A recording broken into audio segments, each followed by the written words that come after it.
सगळ्यात महत्त्वाची गोष्ट माळीवाडा ही वेस हे नगर शहराचं एक वैभव आहे आणि ती पुरातत्व विभागाच्या अंतर्गत ती वास्तू आहे. एक काळ नगर शहराची ओळख म्हणजे माळीवाडा वेस ची ओळख त्या ठिकाणी आपण पाहत होतो. नगर शहरामध्ये आल्यानंतर जर आपल्याला एखादी कुठल्या ठिकाणी आलं पाहिजे तर आपण सहज म्हणायचो माळीवाडा वेशीतून आत या, माळीवाडा चौकात या. ही एक नगर शहराच्या ही खऱ्या अर्थाने एक पुरातत्व ही वास्तू आहे आणि ती एक नगर शहराचं वैभव आहे. ती वेस पाडण्याच्या संदर्भात महानगरपालिकेने एक 5-6 महिन्यापूर्वी घाट घातला होता आणि ती वेस त्यांना पाडायची होती. त्यावेळेस सुद्धा मी पत्र दिलं की ही पुरातत्व विभागाच्या अंतर्गतली वास्तू आहे आणि ही नगर शहराची वैभव आहे. तिची डागडुजी करा, तिची दुरुस्ती करा, तर ती वेस पाडू नका.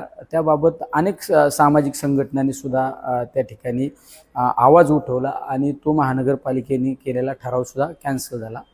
काल परवासुद्धा अशाच पद्धतीने काही ठिकाणी प्रकार घडला. त्यावेळेस सुद्धा मी सरळ मनाने, सरळ सद्भावनाने एक प्लेन पत्र दिलं की ती पुरातत्व विभागाची वास्तू आहे, ती राहिली पाहिजे, ती नगर शहराचे वैभव आहे, ती राहिली पाहिजे, टिकलं पाहिजे. पण मला आज काही गोष्टी लक्षात आली की त्याचा एक कुणीतरी चुकीचा अर्थ काढण्याचा प्रयत्न केला, त्याला एक राजकीय कलर देण्याचा प्रयत्न केला की निलेश लंकेंनी त्या ठिकाणी महात्मा फुलेंचा पुतळा, सावित्रीमाईंचा पुतळेला विरोध केला, असा काहीतरी समाजामध्ये संदेश पोचवण्याचं काम केला जाणीवपूर्वक केला गेला. त्याला कुठली तरी एक राजकीय कलर देण्याचा प्रयत्न केला. खऱ्या अर्थाने मी तर ह्या विचाराचा एक कार्यकर्ता आहे. मी महात्मा फुले सावित्रीमाईंच्या विचारावर चालणारा एक कार्यकर्ता आहे. माझी तर कायम भूमिका आहे, जर महात्मा फुलेंचा पुतळा उभा करायचा, सावित्रीमाईचा पुतळा जर उभा करायचा, एका छोट्याशा जागेत करण्यापेक्षा एखादी मोठी वास्तू जागा त्या ठिकाणी उपलब्ध झाली. अनेक ठिकाणी महानगरपालिकेची भूखंड आहे, त्याला त्या ठिकाणी कोट्यवधी रुपयाचा निधी मंजूर करण्याची माझ्यासारख्याची जबाबदारी असेल. कारण आम्ही सुद्धा समाजामध्ये काम करत असताना, मी तर राजकीय जीवनामध्ये काम करण्याच्या आधी सुद्धा मी कधी शिक्षक दिन जर साजरा करायचा ठरवला तर महात्मा फुलेंच्या सावित्रीमाईच्या जयंतीच्या दिवशी शिक्षक दिन मी साजरा केलेला आहे. माझा आत्तापर्यंतच्या शिक्षक दिनाच्या कुठल्या कार्यक्रमाला मी कधी हजर झालो नाही. मी शिक्षक दिन साजरा केला ते कुठला, महात्मा फुलेंची जयंती, सावित्रीमाईंची जयंती, मी त्या ठिकाणी शिक्षक दिन साजरा केला. आणि जर अशा पद्धतीने कुणी जर राजकीय त्याला वेगळं वळण देत असेल आणि आमच्या राष्ट्रपुरुषांना ज्यांच्यामुळं आज स्त्री शिक्षणाचे दार उघडे झाले, त्यांच्यामुळं आज अनेक स्त्रिया राजकारणामध्ये, समाजकार्यामध्ये वेगवेगळ्या अधिकारी पदावर बसल्या, त्याचं सर्व श्रेय जातं त्या सावित्रीमाईंना जातं. त्यांना जर कुठेतरी एखाद्या सामाजिक चौकटीमध्ये जर कुणी बांधत असेल तर त्याचा मी सुद्धा निषेध व्यक्त करतो. आणि आम्ही समाजामध्ये काम करतो, आम्ही शाहू फुले आंबेडकरांच्या विचारावर काम करणारे आम्ही कार्यकर्ते हे. त्यामुळं आम्ही कधीच असं गलिच्छ कृत्य करू शकत नाही. जर अशा पद्धतीने आम्ही जर कृत्य करू शकलो तर आम्ही समाजाला तोंड दाखवण्याचे लायक सुद्धा नाही. ह्या विचाराचा मी कार्यकर्ता आहे. माझ्या दिवसाची सुरुवात होत असताना मी महात्मा फुले असू, सावित्रीमाईंचा फोटो असू किंवा डॉक्टर बाबासाहेब आंबेडकरांचा फोटो असू, छत्रपती शिवरायांच्या फोटोला नतमस्तक होऊनच आम्ही समाजाचं काम करत असतो. त्यामुळं आमच्यासारख्या कार्यकर्त्याला कुणीतरी आपल्या नेत्याकडून आपला वाहवा होण्यासाठी जर कुणी अशा पद्धतीने चुकीचं त्या ठिकाणी माझ्याबाबत जर चुकीचा मेसेज जर समाजामध्ये पसरत असेल तर ह्या गोष्टी चुकीच्या आहेत. तुम्ही राजकारण करा, समोरासमोर राजकारण करा, समोरासमोर विरोध करा, पण जे आपले राष्ट्रपुरुष आहे, ज्यांना आपण आदर्श मानतो, त्या आदर्श राष्ट्रपुरुषांना मध्ये घेऊन कुणीतरी कृपया करून राजकारण करू नका.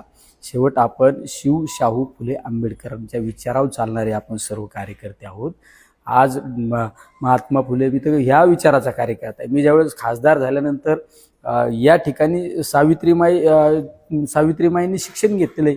क्लॅरा ब्रुस हायस्कूलमध्ये सावित्रीमाईंनी शिक्षण घेतलेले. मी त्या हायस्कूलमध्ये गेलो, तो रूम पाहिला. नगर शहरामध्ये एखादा चांगला भूखंड आज तुम्ही पाहिला असेल, नगर पुणा रोडला शासकीय भूखंड आहे, तिथे एक मोठी वास्तू उभी केली पाहिजे. मी तर ह्या विचाराचा कार्यकर्ता आहे. महात्मा फुलेंच्या, सावित्रीमाई फुलेंच्या नावाने एक मोठी अभ्यासिका उभी केली पाहिजे. जी अभ्यासिका राज्यात नाही अशी अभ्यासिका उभी केली पाहिजे. अशी अभ्यासिका उभी करण्यासाठी माझ्यासारखा एक राजकारण करणारा कार्यकर्ता, समाजकार्य करणारा कार्यकर्ता निश्चित जेवढं शासन दरबारी भांडून जेवढा निधी आणता येईल तेवढा निधी आणण्याचा प्रयत्न करू. कारण शिक्षणाचे खरे प्रवर्तक म्हणून ज्यांच्याकडे पाहतो ते महात्मा फुलेंचा, सावित्रीमाईंच्या नावाने एक चांगली मोठी अभ्यासिका मांडली पाहिजे. त्यासाठी आपण भांडलं पाहिजे. त्यासाठी आपण पण चुकीच्या पद्धतीने राजकारण करण्याचं सोडा अशी माझी सर्वांना विनंती आहे. कारण मी त्यांच्या विचारावर जर चालून काम करणारा कार्यकर्ता नसेल.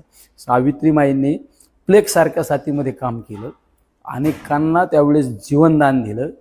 त्यांचाच आदर्श घेऊन माझ्यासारखा एक कार्यकर्ता कोविडमध्ये स्वतःच्या जीवाची पर्वा न करता कोविडमध्ये अनेकांचा जीव वाचवण्याचा प्रयत्न केला. कारण यांची प्रेरणा घेऊनच आमच्यासारखे कार्यकर्ते समाजामध्ये काम करत असतात. बऱ्याच दिवसापासून बोलणं चालू आहे की काही इतिहास तज्ज्ञांना बरोबर घेऊन ज्या ज्या ठिकाणी महात्मा फुलेंच्या, सावित्रीमाईंच्या पाऊलखुणा आहेत, ज्यांच्या आठवणी, त्या ठिकाणी एक चांगल्या पद्धतीने स्मारक करण्याचा माझ्यासारखा एका कार्यकर्त्याचा निर्धार आहे. आणि ते स्मारक कुठल्याही परिस्थितीत आपण नगर शहरामध्ये, नगर परिसरामध्ये करण्याचा प्रयत्न करणार आहे. मी तर आज पण सांगतो की पुरातत्व वास्तू आहे, ती नगर शहराची ओळख आहे. माळीवाडा ही नगर शहराची ओळख आहे. ती वेसही वाचली पाहिजे आणि त्या ठिकाणी महात्मा फुलेंचा, सावित्रीमाईंचा पुतळा सुद्धा वाचला पाहिजे. ह्या विचाराचा मी एक कार्यकर्ता आहे. त्यामुळं कुठल्या परिस्थितीत कुठला विरोध करण्याची वेळ आली तरी चालेल, पण ह्या दोन्ही वास्तू वाचवण्याचा त्या ठिकाणी प्रयत्न करणार आहे. आणि एक चांगल्या पद्धतीने स्मारक बनवण्याचा सुद्धा माझा एक येणाऱ्या कालखंडामध्ये निर्धार आहे. आमचा राजकीय नाही फायदा झाला तरी चालेल, पण आम्ही अशा पद्धतीने राष्ट्रपुरुषांना कधी चुकीच्या चौकटीमध्ये गवण्याचा आम्ही कधीच प्रयत्न करणार नाही, या ठिकाणी सांगतो. त्यामुळं माझ्यासारख्याची स्पष्ट भूमिका आहे. राजकारण करा, आपण राजकारणासाठी वेगळ्या पद्धतीने राजकारण करा, पण आपल्या राष्ट्रपुरुषांना, आपले आदर्श आहेत, आपले ऊर्जा स्रोते, आपले प्रेरणा स्रोते, त्यांना कृपा करून या गोष्टीमध्ये कधी गोवण्याचा प्रयत्न करू नका. ही सर्वांना नम्र अशी विनंती करतो माझ्यासारखा एक छोटा कार्यकर्ता.